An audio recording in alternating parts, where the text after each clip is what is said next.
Jacob Zuma was invited to be a speaker at a full Afrikaans church. Now, most of you has contacted me asking for my reaction as a Pan-Africanist to this visit. There's so many questions to answer. Just this short clip that I have for you guys is fully loaded with history, with questions, with answers, and reactions. I just want to unpack it nicely for you guys to understand what impact it's going to have on the 2024 elections. Welcome to King Said So, Africa's one land, one language, one currency, one army on King Said So. Africans can unite. Your Pan-Africanist podcast. Enjoy. Black Heart, the hustle continua. 100% good quality t-shirts, made to inspire your goals and dreams. T-shirts are now available at an affordable price. Place your order now. 068-473-6908. Instagram at Black7576. Facebook page Black Heart. Mr. President Zuma, it is such a pleasure to meet you again and to see you from my personal side. It's an honor for all of us that you are here today, and we are humbled by this occasion and also the time that you are sacrificing to be here.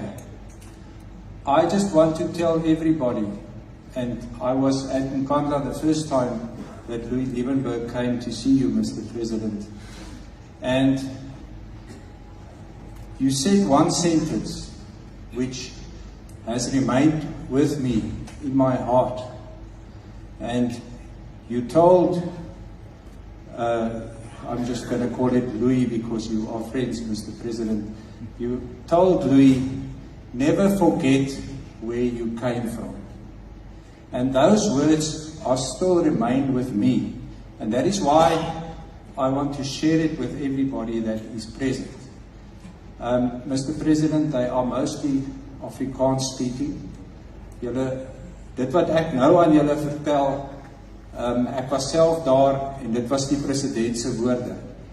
En ek het die president ervaar as 'n menspersoon.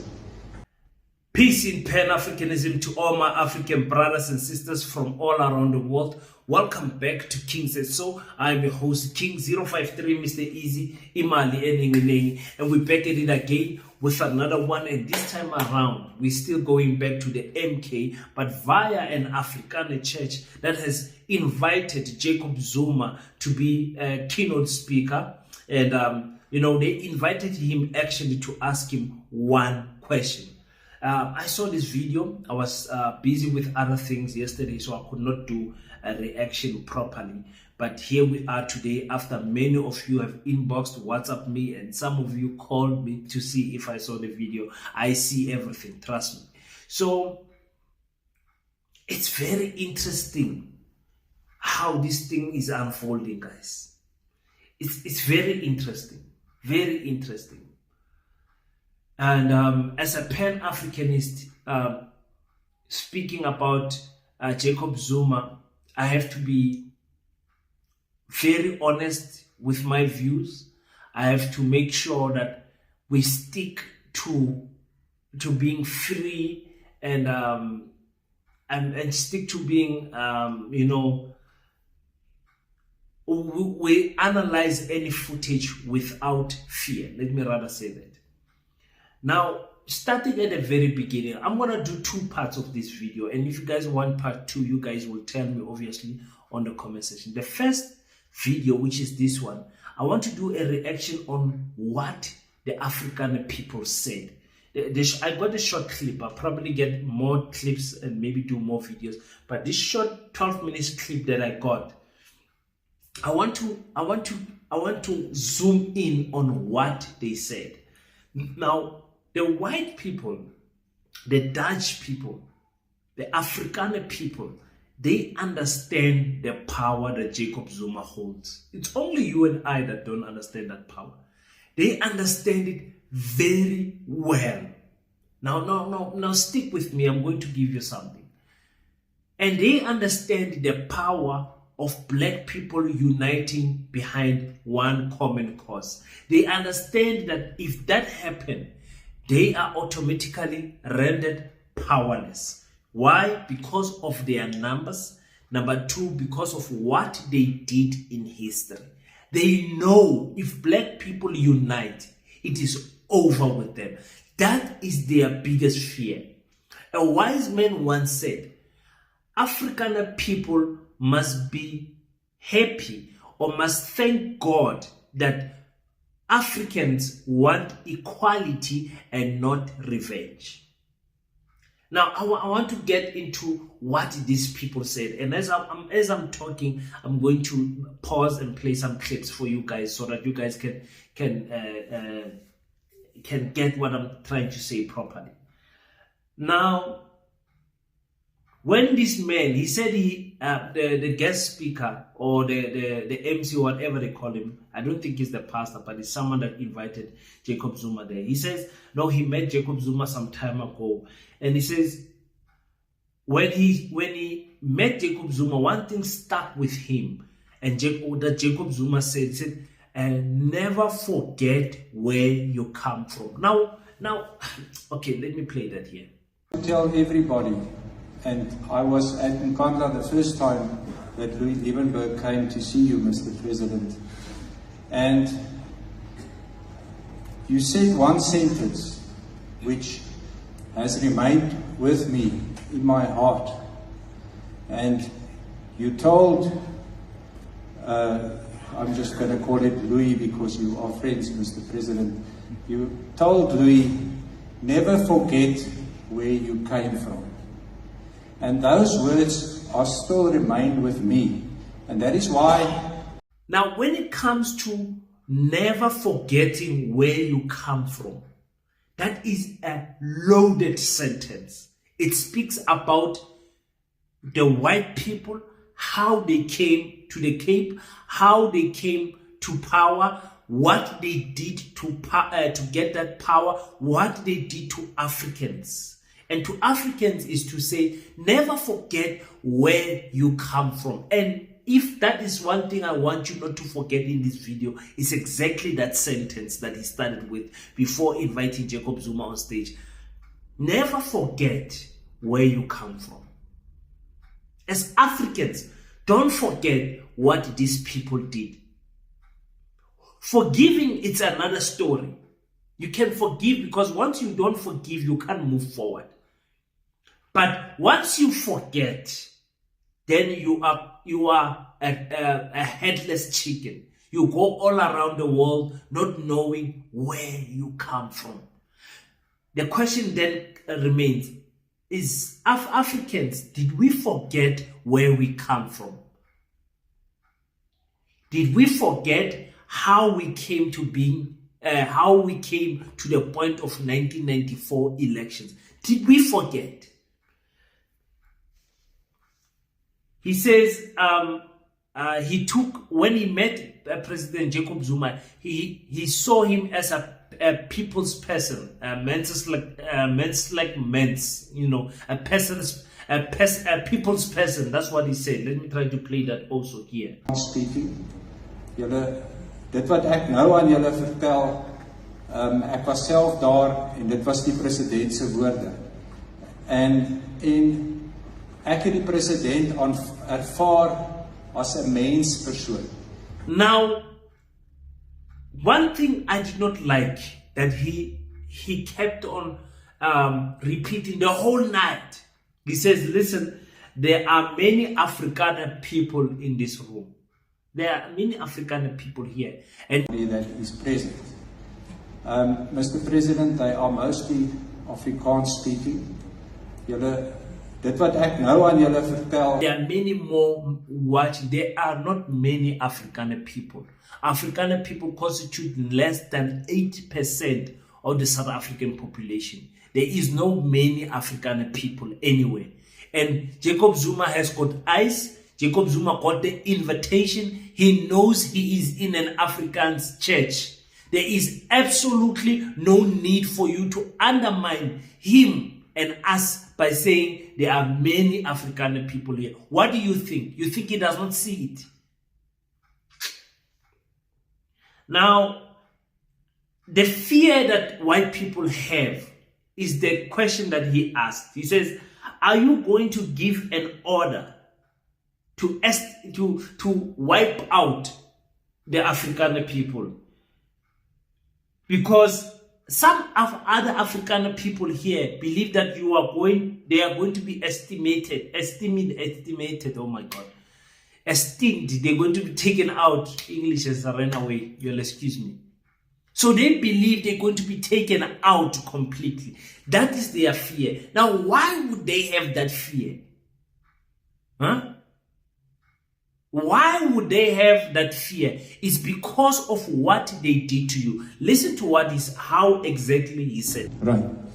Now, one of the questions is, I know the answer, but are you ever going to give an order saying, kill them all? Because there's Afrikaners believing that they are going to be exterminated, and one single order from your side will do the trick. You see, he says one single order and that can happen. Jacob Zuma can say one single word. Why are they saying this? Because they saw with the July unrest, this Jacob Zuma guy carries power. People follow him to the death. Now, if you did nothing wrong to me when you had power, you would not have any fear of me rendering you extinct when I have power. You understand what I'm saying? It's because the guilty conscience in you as Afrikaner people, it then breeds this fear that you have of black people, but you fear them because of what you did. You don't fear them because of who they are. Black people are welcoming people. Black people, African people are loving people. African people are sharing people. We have shown that in history. You can go anywhere in the world where Africans are, they share. They share the land. They are welcoming people. Go to anywhere where the Dutch people are, and you come as a different nation and see how they will treat you, especially if you are black. So that is the fear they have. These people are going to do to us what we did to them. It's their fear. They know their Bible can't save them from that. Because even the Bible has got wars, and God supports this nation to take over this nation. It's in the Bible. It is war. It's about kingdoms. This kingdom dominating that kingdom. And now the Dutch kingdom dominated our kingdom. And now they fear that our kingdom, because it has power now, it will do to them what they did to us. That is their biggest fear. And we need to understand that they don't voice it out like that. They just say it, they try to guilty trip you that you are the killer. Why? I kill your wife, I kill your daughter, I kill your grandfather, and then when you have power, I say, you want to act like a murderer, you want to murder us now that you have power. Not pointing out the history that, listen, I killed your people. And the way they should be voicing out is that with everything that we have done as African people to your people, we are sorry and we ask for forgiveness. And if you don't forgive us, we understand. We as African people are at your mercy. They're saying those words, but they're not saying it. They're not saying them like that.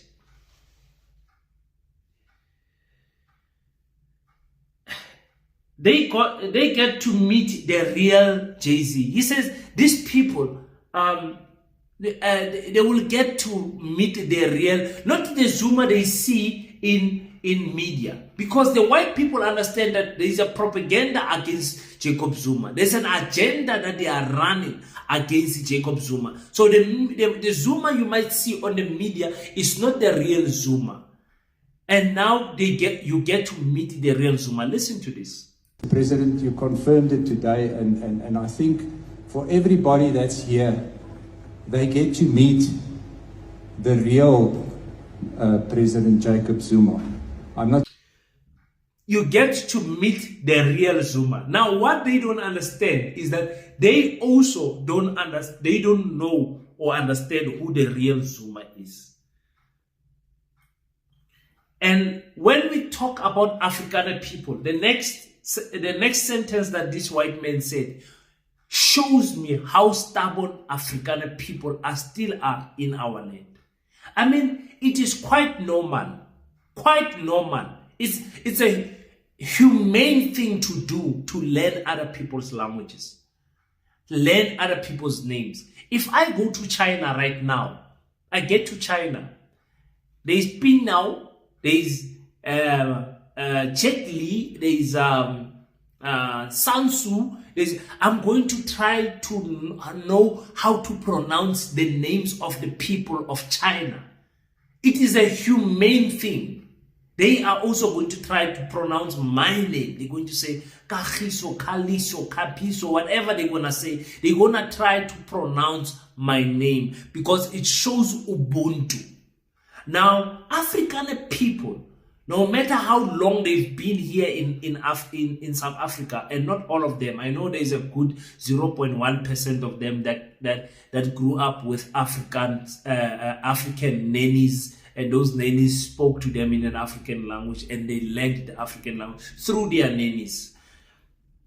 This man says, I am not even going to try to pronounce, but listen to this, your middle name, that is a sentence. He said, I'm not even going to try to pronounce. They are not willing. Listen, guys, listen to this. President Jacob Zuma. I'm not going to try to pronounce your middle name sentence, Mr. President, but President Jacob Zuma. I'm not going to try to pronounce your middle name sentence, Mr. President, but Afrikaner people don't want to learn other people's cultures. African people, that is no so maklik vir ons om Afrikaans te praat. Enige plek waar ons gaan, ons moet Afrikaanse mense, ons kan met hulle gesels, ons kan met hulle praat heeldag met hulle se taal, maar hulle kan nie ons taal leer. Die meeste van hulle ken nie eens om te sê dumelang of salakahle of wat, hulle ken niks. Want hulle is nie die type mense wat gaan ander mense se kultuur leer. They are not those type of people. Afrikaans people are just heartless people. Most of them, not all of them. Ne? Don't now quote me and say King said all Afrikaans people. There are great Afrikaans people out there. So for me, it showed me what type of Afrikaans person is this guy when he said, I'm not even going to try to pronounce. Because if I was there and I was Jacob Zuma, I was going to grab the mic and say, no, that's the problem. You've been here, but you don't learn my culture, you don't learn my language. You're going to try to pronounce that name. I'm going to make him spell it out so that he understands how to say it. It's not that difficult. And he says to Jacob Zuma, listen, man, your whole life you've been a freedom fighter. This is so funny to me. This is so funny. Listen to this. Because you told us that day. Your whole life you've been a freedom fighter. You've been fighting for people. You've been fighting for people's lives. So why on this earth would you now suddenly turn around and give orders to kill or harm people? And also, in other words, you would betray who you are. The other point from me as a lawyer is, of course, maybe if that were so,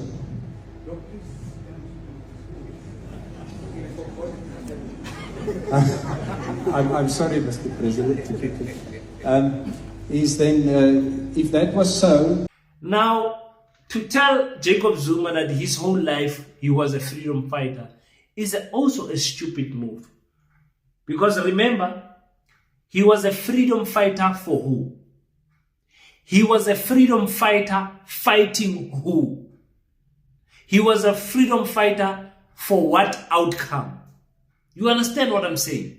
He was fighting your people. These African people in the room, they are still racist to the core, all of them. And that's the people that we are trying to fight. And now you are reminding him that he's a freedom fighter as I go through my notes. That is the nonsense that is happening here.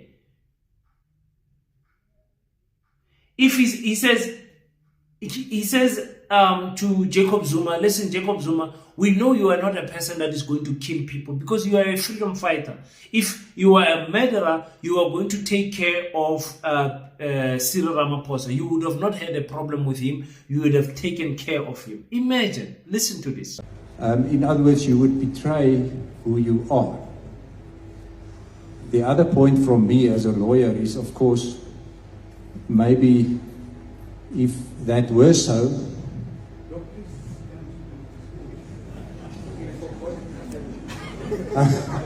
I'm sorry, Mr. President, is then, if that was so, you wouldn't have had the problem with the current president no more.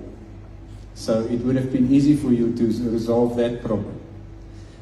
He says, no, listen, you would have taken care, you would have resolved Cyril Ramaphosa, meaning Jacob Zuma, you are a killer.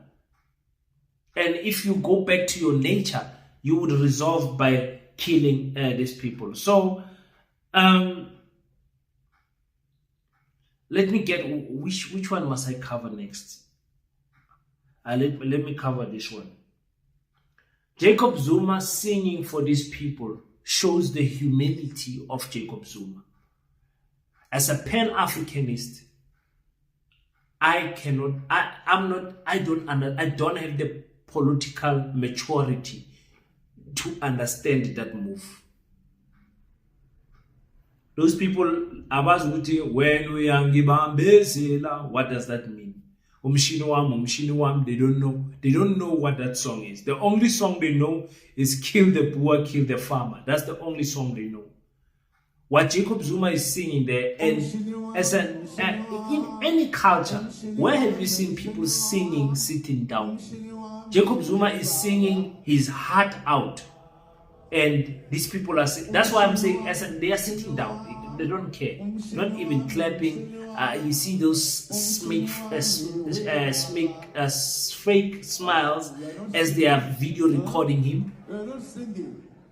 Why did our 83-year-old president have to sing for these people? And they ask him, can you sing for us? Because you're just a monkey, man. All you do is dance around and sing. That's how we know you. That's what they used to do to us. That's what they used to do to us. When they can't pronounce your name, they change your name. When they don't like you, they move you from your land. This is what African people did to us. They are so afraid that we will do that to them. Understand? He says, African people are diverse. There's many different kinds of African people of different descent, German descent, British descent, and Dutch descent, and whatever, Irish descent. I don't care. They are the same to us. We as South Africans, black South Africans, don't know the difference. When we get racism, we get it straight from an African person. We don't ask them, are you of German descent or where the hell do you come from? They bring up the story of Piet Retief and they say, be careful. Now that happened 180 years ago. I mean, we're now in 2024. And I'm of German descent. Imagine what they will be thinking if I come to power, what I will do. Because all of the stuff the Germans did.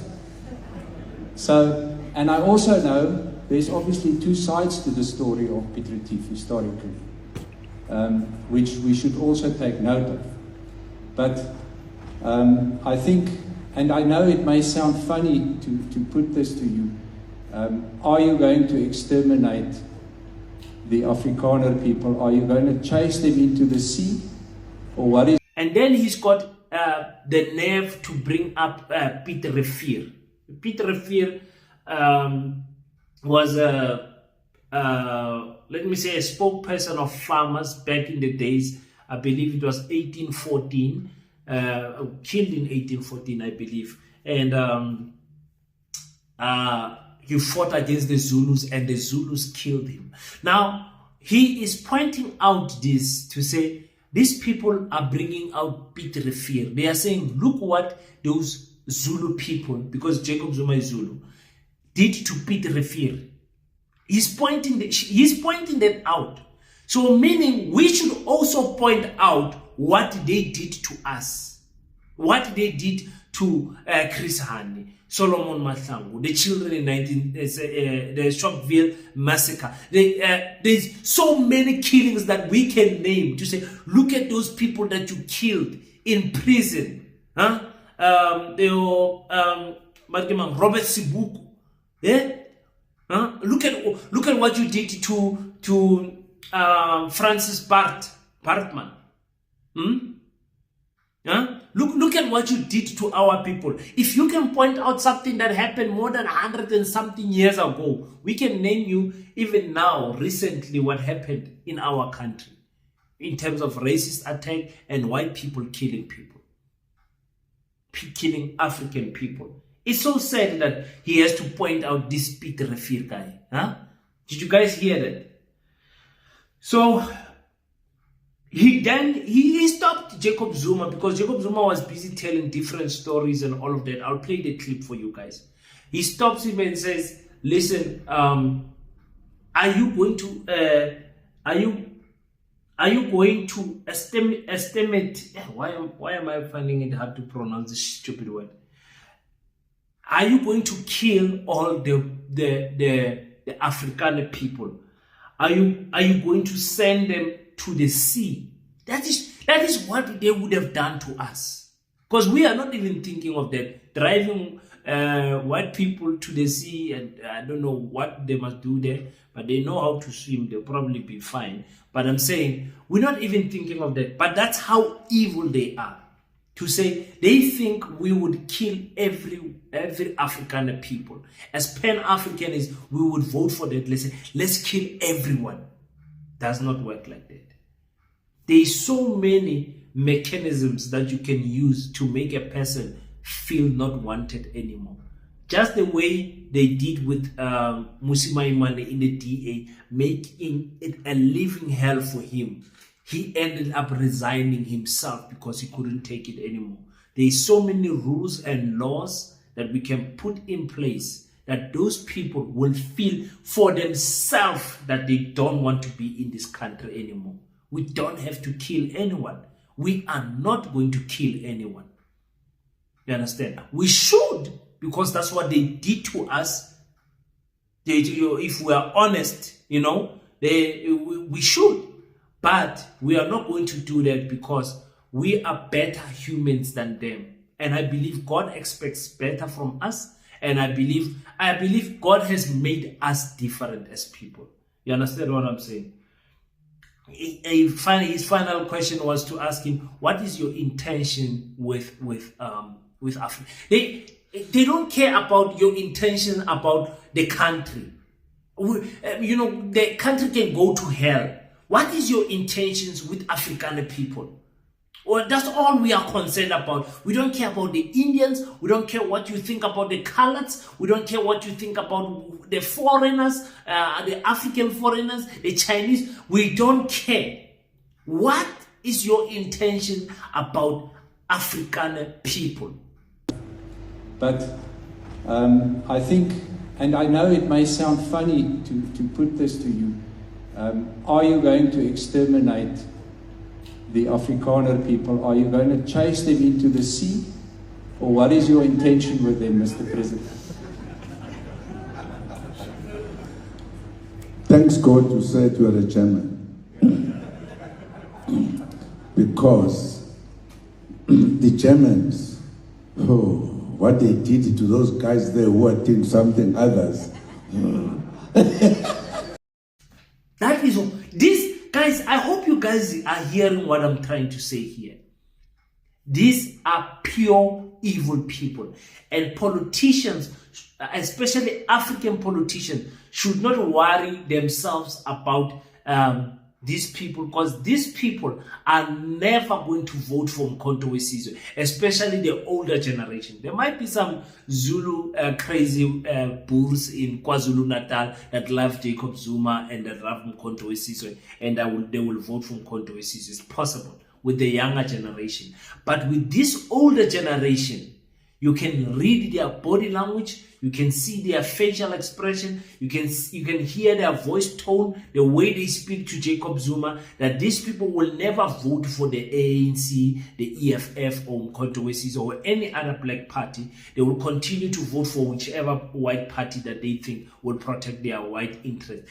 And this is a confirmation, this is a clear confirmation that they care about nobody else but themselves. Now, I want to do a part 2 and break down what Jacob Zuma said, because Jacob Zuma also said some things as a Pan-Africanist. I was like, what is this now?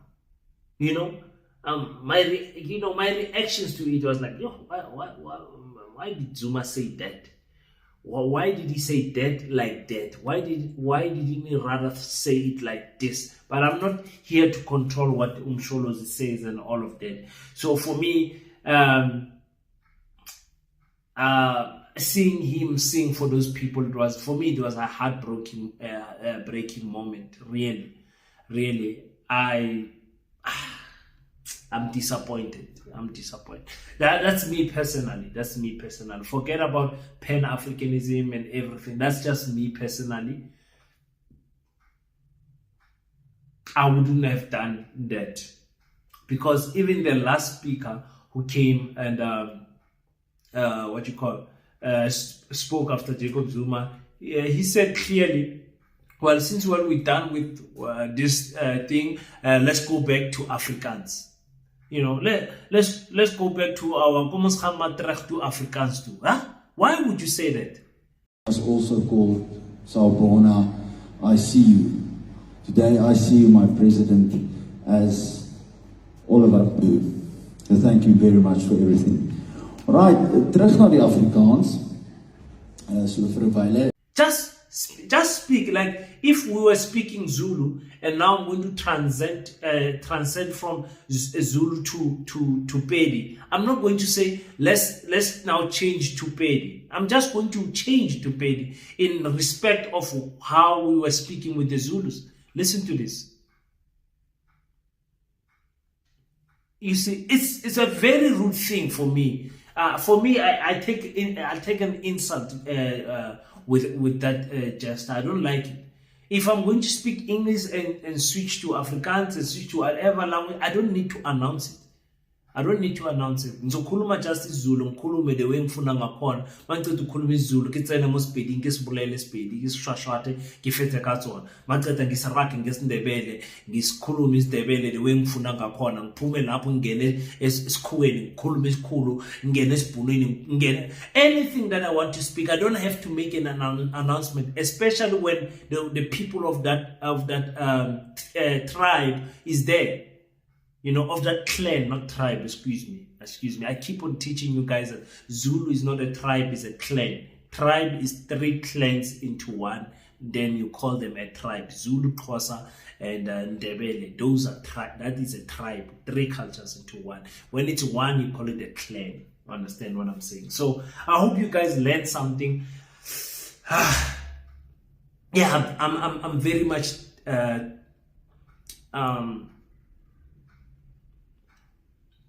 disappointed that our black politicians feel the need to go and speak to a population that is not even going to vote for them. And that population is very insignificant when it comes to the votes, you understand? But I am acknowledging that maybe I don't have the political maturity, because politicians play cards to look good. So they can now say, look, Zuma is speaking to everyone, spoke to the artists, spoke to the white people, spoke to the farmers and all of that. And that looks good on a political level. I'm not sure, as a Pan-Africanist, what does that say to us as Pan-Africanists who are following our black leaders. But our black leaders still have time. Like we say, anything for Pan-Africanism, by Pan-Africanism, and all of that. So for me, it's like, but like I said, I do admit that maybe politically I'm not that mature.